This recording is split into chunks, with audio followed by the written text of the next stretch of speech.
Welcome! Today we're mixing glazes, or to be more specific, one of my favorite glazes, floating blue. So I'm going to show you the materials you need for it, how to mix it, and a few things that's important to remember. So let's get started.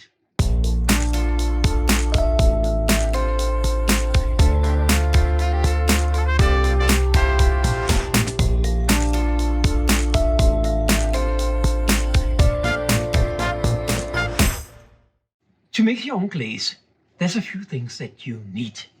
First of all, you need a recipe. I keep all my recipe in a spreadsheet, and I also printed this one out that we're going to do today, the floating blue. And just a couple of notes about floating blue.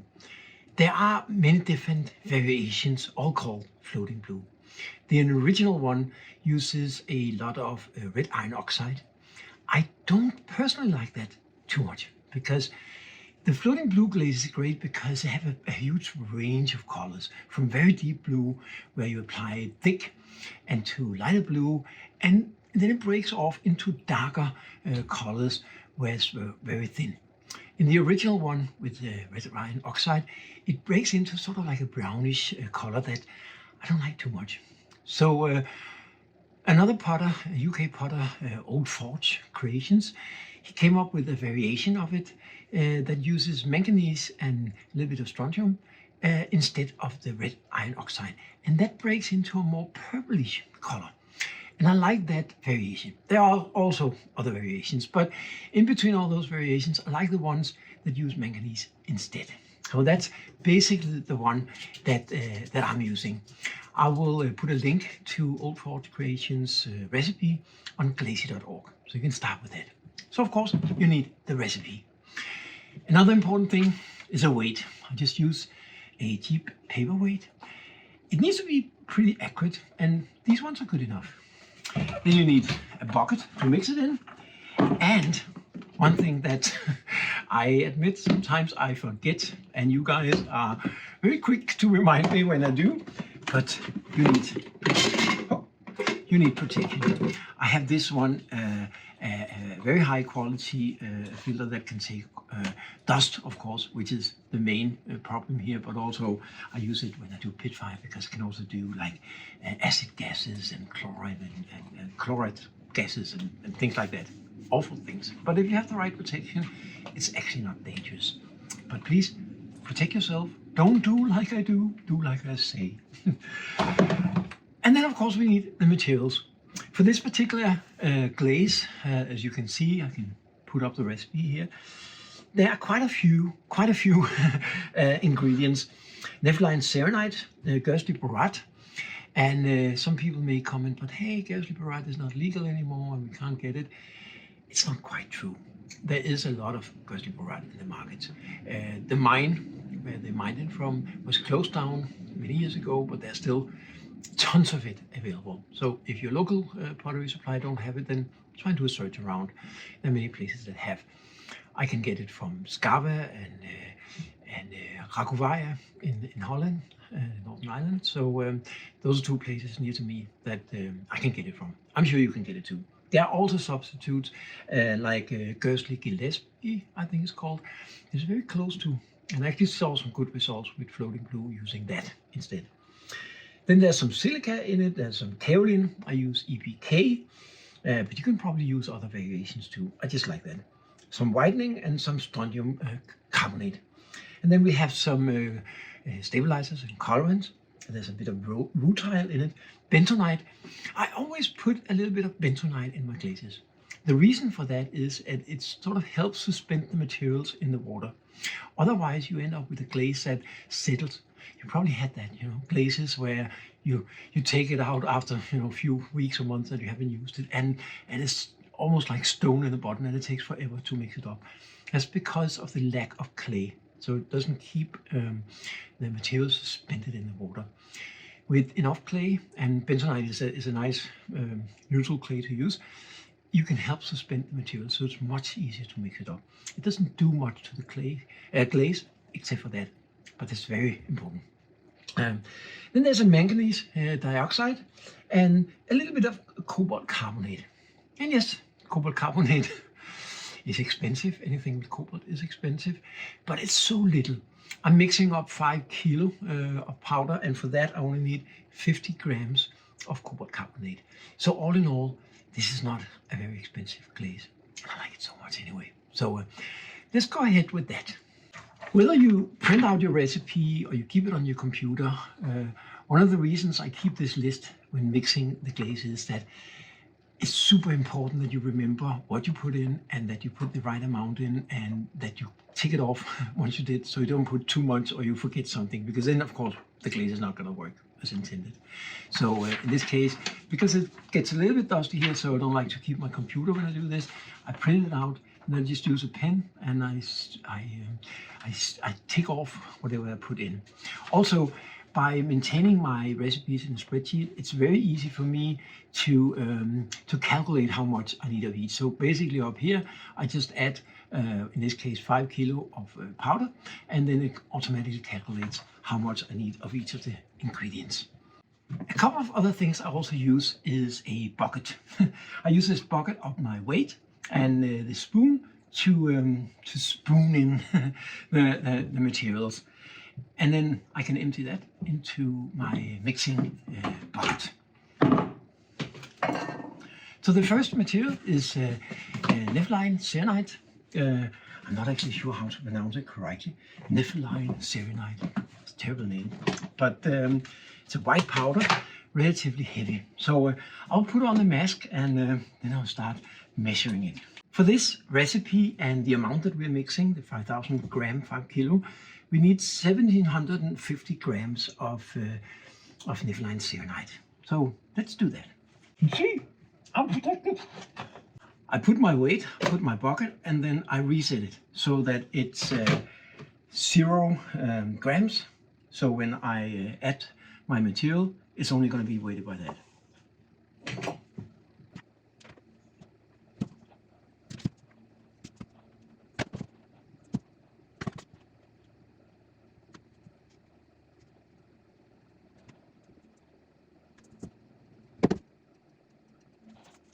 It had to be pretty precise. If there's half a gram difference in these bigger parts of the glazes, probably won't do much. But the more precise you can make it, the more consistent it will get. So if you make it very precise and you make it precise every time, you will get the same glaze. Except, and that's where the tricky part with glazing comes in, because especially with materials that are mined, depending on how old it is, how deep into the mine it was mined, there may be chemical differences. So if you make the glaze with a fresh bag of materials, and then years later you mix it up with another bag that may be from a different part of the mine, the chemical consistency of the material can be a little bit different. That can be tricky, but that's just how it is. So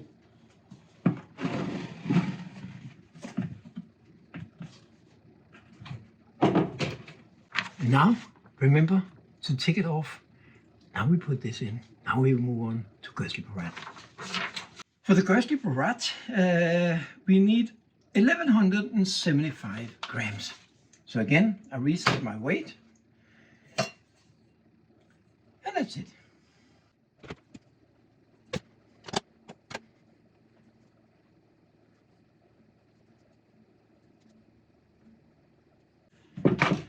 And if you pour it in slowly, it won't make as much dust.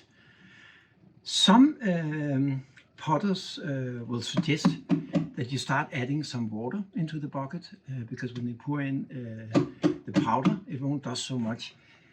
I always did it like this, and if you're careful, I don't think it's too bad. That was the Ghostly Barat, and next up is the silica. And that we need 1,150 grams of.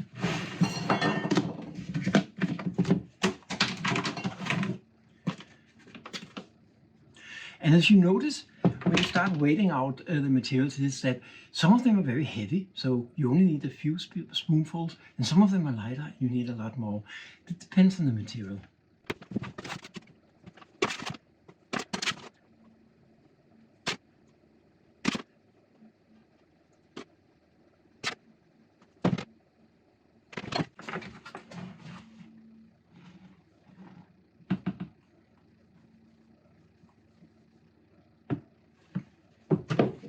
now the EPK, we need 550 grams of that.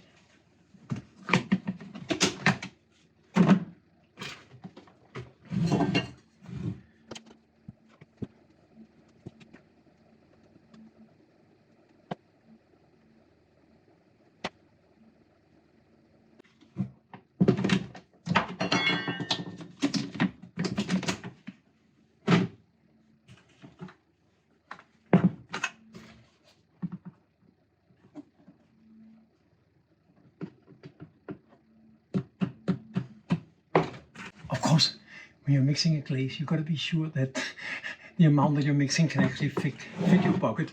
And as you see, it's a little more than half full, 2/3 full. And you also need water, so I'm like, how can it all fit?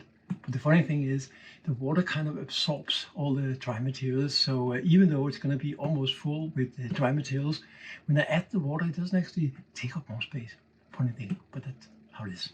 That was the EPK, and now we move on to the whitening, and we need 225 grams of that.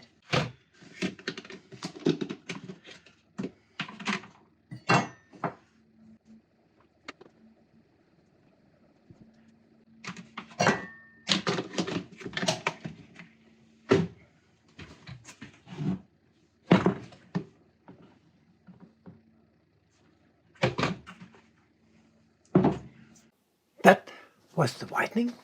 And now it's time for the strontium carbonate. And I keep this in a glass because I have it in a lesser amount than the other materials. But we actually need quite a little bit for this. We need, let me see here, we need 150 grams. So let's do that. I was using this big spoon for the other materials, but it's nice to have some smaller spoons for things like this.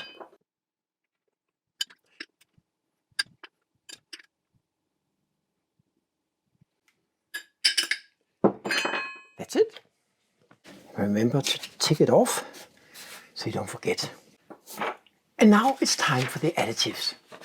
If you've seen glaze recipes before, you notice that there are base ingredients and additives. There are probably some historical reasons why it's divided like that. But usually this is how you see a recipe. So the main ingredients make up 100%, and then you have these additives that are additional on top of that. But if you put it into a spreadsheet and you divide it with these percentages, it's very easy to calculate, of course. But it is important that you do this calculation correctly so you get the right amount in your glaze. Otherwise, it won't look the way it was intended. So next up is the rutile and the bentonite. The rutile is very high on titanium, which influences the glaze a lot. And we need, let me just see here, 200 grams of that.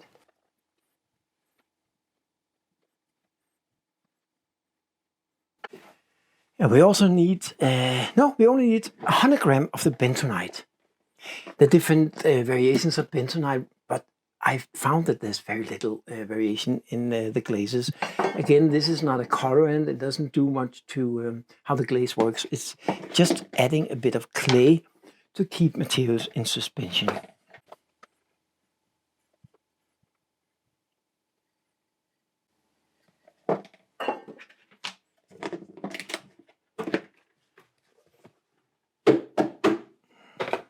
The last thing to add is the cobalt carbonate.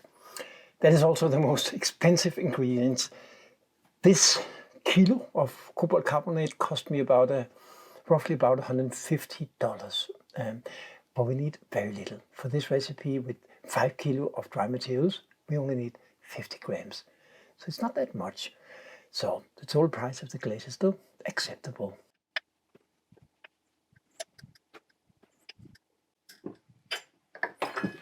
It's actually only this little for that big a bucket. That's it. Now we mixed all the dry materials. All that's left is to add water, mix it, sieve it, and adjust the specific gravity. So let's move on with that. Did you notice a mistake that I made that almost destroyed my glaze? Well, I was talking about strontium, which is this white powder, and I need 150 grams of that. But I was holding up this glass with manganese, which is very different, and I only need 100 grams of that. That's a stupid mistake, which of course occurred because I was focused too much on you guys in the video instead of my materials, which of course I should mixing my glaze. And I was talking about how much you have to be precise. Stupid of me. Luckily enough, I discovered it before I added it to my glaze mix. So no harm done, it should be good. And also, during that mess, I totally forgot to show you when I measured up the actual strontium, because when I came to that on the list, I realized my mistake, so I had time to fix it. All in all, I did mix up the material correctly, so let's move on and add the water. So the big question is, how much water do you add? Well, to be honest, at this point, I don't know.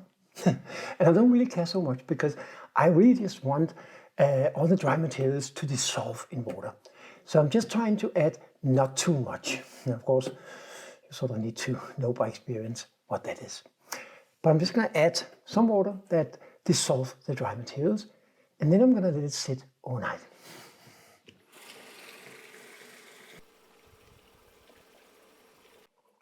You can see how it bubbles and all the dry materials are getting dissolved into the water. I'm just going to mix it lightly around, not too much, because then it's going to just create a lot of dust. I don't want that. And as you can see now, it's almost like a dough. So it's definitely not too much water at this point. I'm just going to add a little bit more.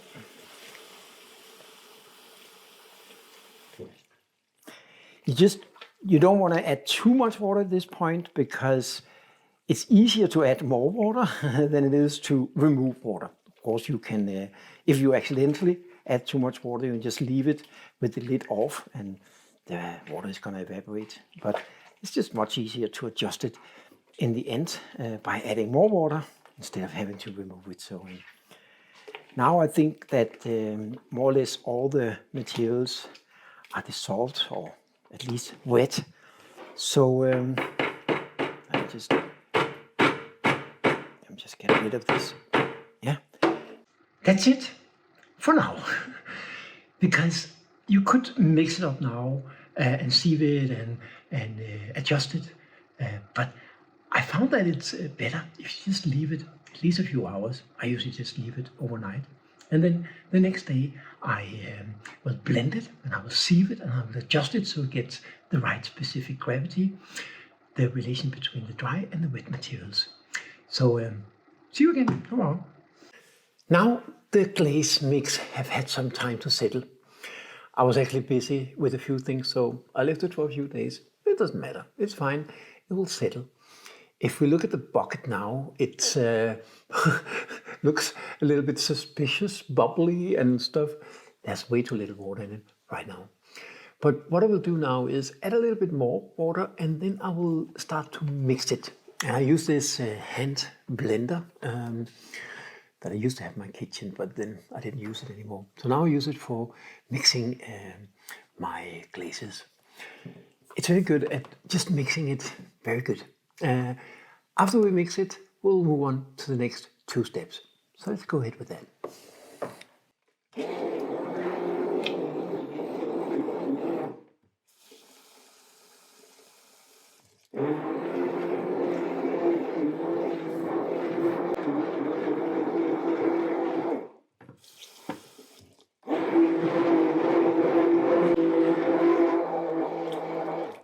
You see, now it already looks much more like a glaze. I'll mix it a little bit more. I want all the lumps to be removed, and so we'll give it a little more.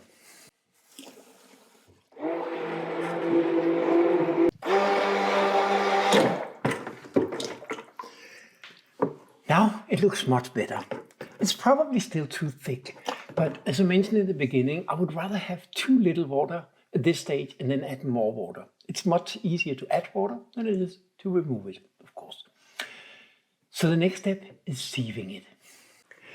Because it looks okay now, it looks consistent, I can't see any lumps, but I'm sure that there's still some little lumps left. And we want a smooth and consistent glaze with no lumps, because those lumps are gonna settle with too thick glazes and stuff. We want a smooth glaze.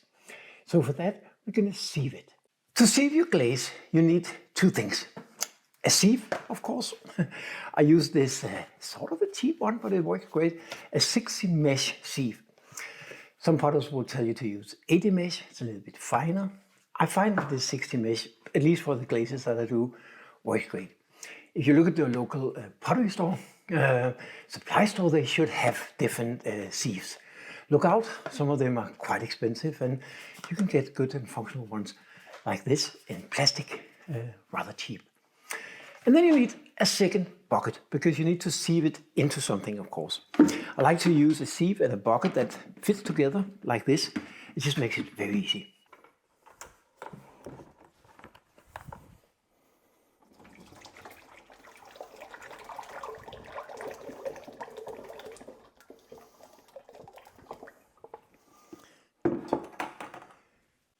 To push the glaze through the sieve, I found that this dishwasher brush actually works the best. Just slowly circle it, and as you can hear, it runs through. Because this sort of press the little lumps through the sieve, and it will be fine.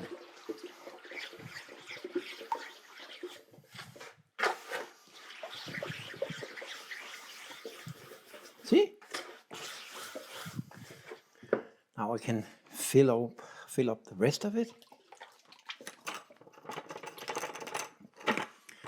Just make sure that you get everything out of your bucket so you don't have any lumps left in this.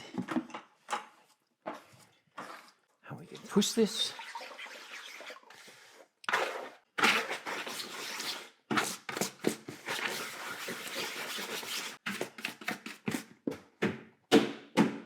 There can be a little bit of glaze stuck on the underside. Just tap it a few times. That should help. So now we have a glaze that is a lot more smooth. There's no lumps in it. And the consistency, very close to being done. What we need to do now is, I will fill it back into my original bucket because I like the size of this a little bit better. It's a little bit wider, so it's easier for me to dip wider pieces. So I'll put it back here, and then we will adjust the specific gravity. I'll get back to you about that in a second.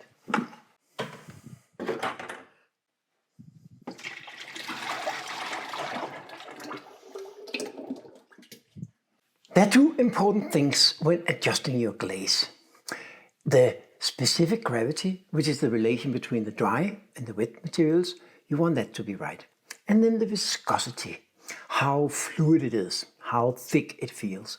And those two things are not always the same because it depends a little bit on the materials. And over time, this can change. And especially when you're working with glazes with a lot of ghostly borate, it tends to gel up.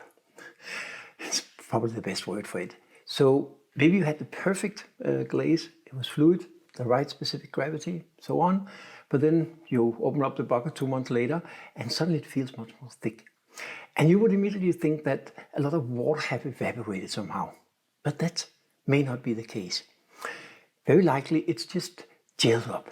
And if you add more water, the specific gravity is going to be lower and it may not apply the way that you were used to. So instead, you can use deflocation. Deflocation changes the way that the particles interact with the water. It's a long story, but basically you can use deflocants such as Darwin 7, or I just use sodium silicate, but just put in a few drops and it will magically become more fluid. But it won't last. Within the next few weeks, few months, it can change again. So dealing with glazes like this, with a lot of ghostly borate, there may also be other glazes that have the same problem. You either need to deflocate or flocate the glazes. I do have a video about this somewhere here. And you can also search glaze deflocation. There's some great videos. I may put a link to John Britt, have a great video on this. He's much more technical than I, and he's better explaining this.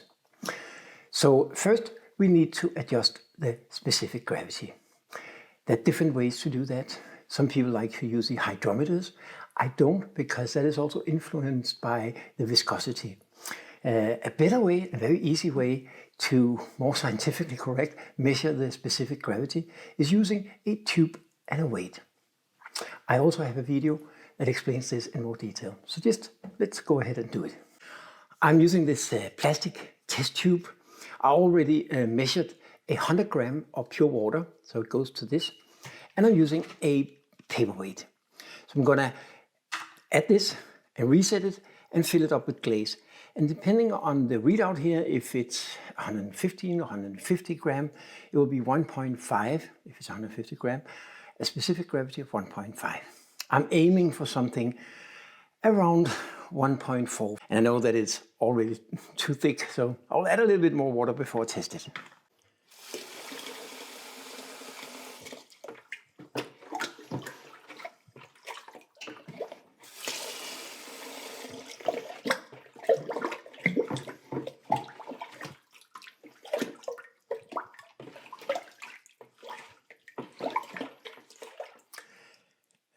Floating blue is a thick glaze, and we need to apply a very thick layer to get at least the colors out of it that I like. So it's okay that it's a bit on the thick side, but of course it shouldn't be so thick that I cannot use it. And if it's too thick, you may end up having the glaze flake off on your pots. So we don't want that either. So I think it's beginning to look a little more right now. It is on the thick side. Some potters also use their finger, dip it in, and they see how it falls off. And yeah, I think this is still a little too thick. I need a little more water.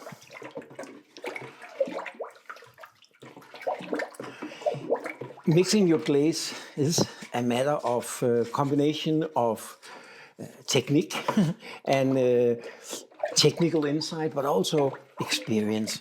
That's why I like to work with only a few glazes. I don't have millions of glazes, but the ones I have I know pretty well. And that gives me more consistent, reliable and good results. So yeah, you can see now it's actually falling off much better. So it's been more.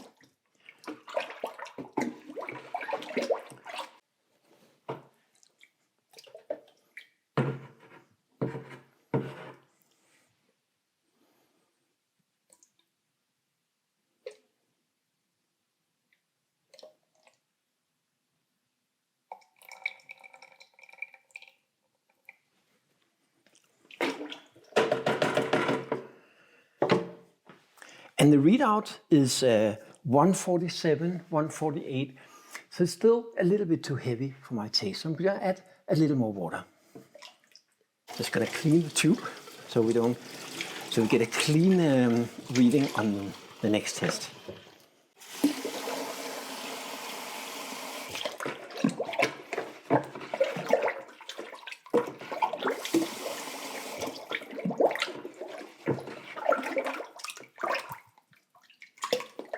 I think this is beginning to feel better.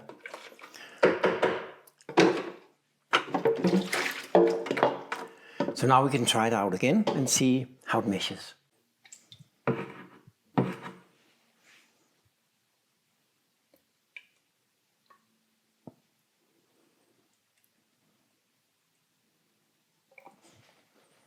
Now it's about 142, which is, in my experience, good for this glaze.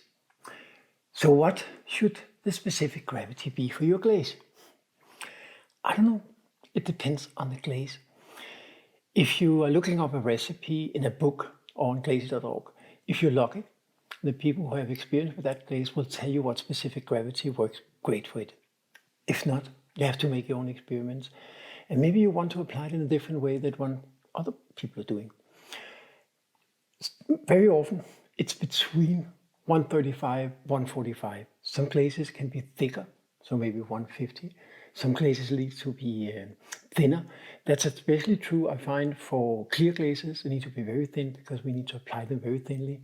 So maybe 125, 130.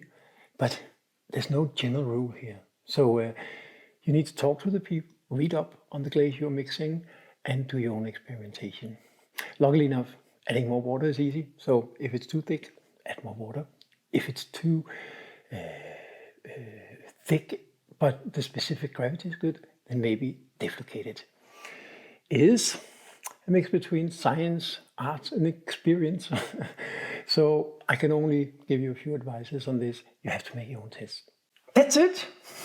Now the glaze is mixed and it's ready to be used. I will use it right away. I have some big bowls that I need to glaze with this glaze. And next week, hopefully, you will be able to see how I do that. But until then, I hope you enjoyed this video. And if you did, please subscribe, leave a comment, share, whatever you do. And next week, I'm going to have another video about 5 p.m. Central European time on Sunday. And I just hope that you enjoyed it and jump into it. Make your own glazes. It's quite fun. And it makes it more personal, I think, in a way. So have a great day, and I hope to see you soon again.